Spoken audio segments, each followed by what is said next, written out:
It was a Friday night when I first heard the story. I was hanging out at the local diner, a regular shop for anyone in our small town after school hours.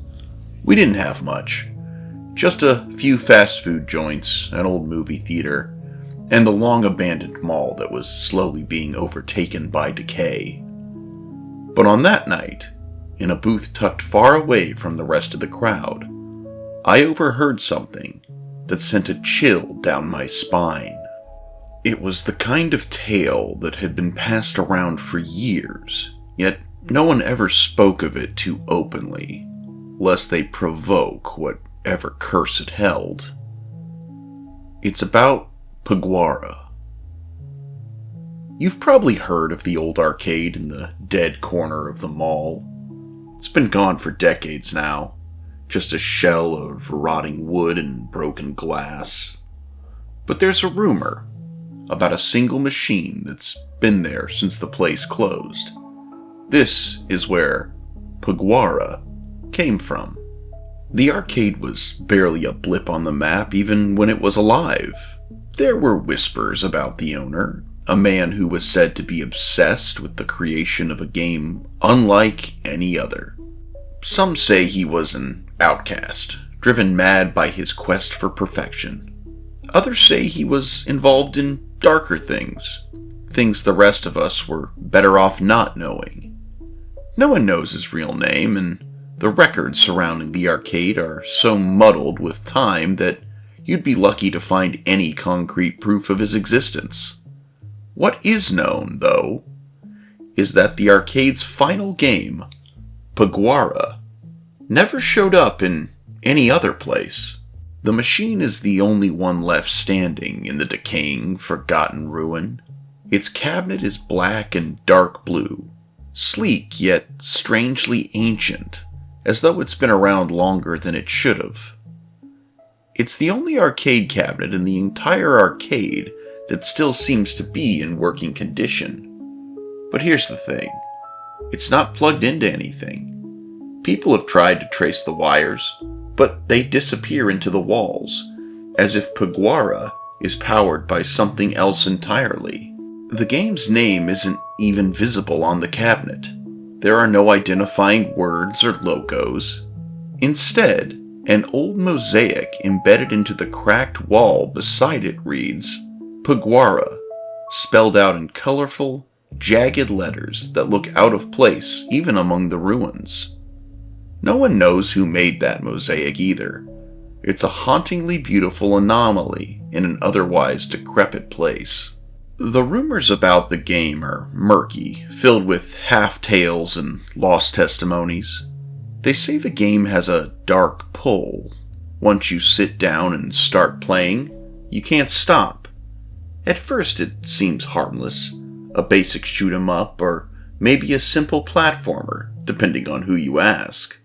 But as you play, the screens become distorted, and the sounds, those sounds, grow warped, like the machine is speaking directly to your mind. The graphics melt into something other, something more sinister. Some claim they've heard voices calling out their names from the speakers, or seen their own faces reflected back at them in the game's distorted pixels. Then, the stories get stranger. They say the further you get into Paguara, the more it begins to change you. It's as if the game knows you. It knows your thoughts, your desires, your fears. Players claim that the game starts showing them things they weren't supposed to see. It pulls out memories, forgotten emotions, long-buried secrets.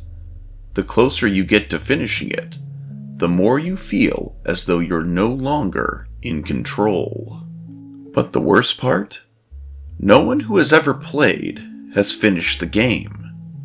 They disappear. It's rumored that if you manage to make it to the final level, Paguara doesn't just end. It pulls you inside, Some say the screen flickers, and suddenly your body just goes numb. That's when the whispers start, coming from the game's speakers, growing louder and louder, until they're all you can hear. There are stories of players who were never seen again, their faces now part of the game. There's a theory that the game traps their souls, using their memories to flesh out the characters and levels. Some say that after you're gone, the game plays your final moments on loop for anyone foolish enough to sit down and play again.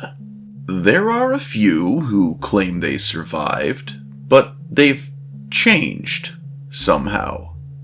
Their eyes always seem distant, their words slurred as if they're still there, trapped within the game. No one's ever been able to get a clear account from them. They all speak in riddles, as if they've been caught between worlds, never quite escaping the machine. One of the more chilling rumors? If you somehow manage to leave the arcade without fully playing the game, the arcade follows you. People who have gone into the mall at night have claimed to hear the distant hum of the machine, faintly echoing from the ruined arcade. Those who've returned to the spot after hearing the hum say the walls are covered in strange symbols, and sometimes the mosaic of Paguara seems to glow with an eerie light. The old arcade still stands, though no one dares enter anymore. The place is condemned, of course. The windows are broken, the floor is unstable, and the air reeks of mildew and decay. But people still say that Paguara waits. Even now, it waits for someone to sit down, to play, to fall into its trap.